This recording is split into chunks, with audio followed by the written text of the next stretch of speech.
Hi అండి, నేను మీ ధనలక్ష్మి వంటిల్లు. ఫ్రెండ్స్, ఈరోజు చేపలు ఫ్రై చేసుకోబోతున్నాము. దానికోసం నేనైతే చేపలు హాఫ్ కేజీ చేపలు అయితే తీసుకున్నానండి. వాటిలో కొద్దిగా కారం, మసాలా పౌడర్, బిర్యానీ మసాలా, గరం మసాలా, కొద్దిగా పసుపు వేసుకొని అల్లం వెల్లుల్లి పేస్ట్ వేసుకొని బాగా కలుపుకున్నాను.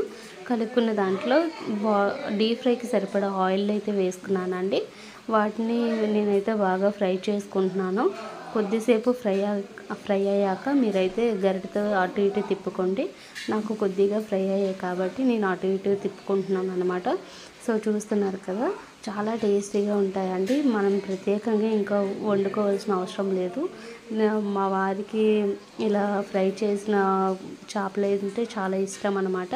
సో నేనైతే ఇలా ఫ్రై చేసుకున్నాను.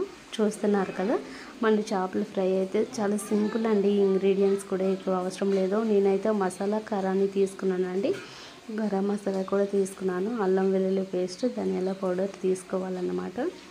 సో మనకైతే మాత్రం చేపలు అనేవి బాగా ఫ్రై అయిపోయి కొద్దిసేపు మీడియం ఫ్లేమ్లో పెట్టుకోండి. మంట అనేది మీడియం ఫ్లేమ్లో పెట్టుకుంటే బాగా కుక్ అవుతాయి, లోపల కూడా ఉడుకుతుంది అన్నమాట.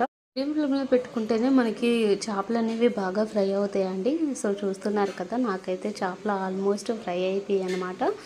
నేనైతే ఇప్పుడు చేపలని వేరే బౌల్లోకి నేనైతే సర్వ్ చేసుకుంటున్నాను. చూడండి, చూస్తున్నారు కదా, నాకైతే చేపలు అయితే ఫ్రై రెడీ అయిపోయిందండి.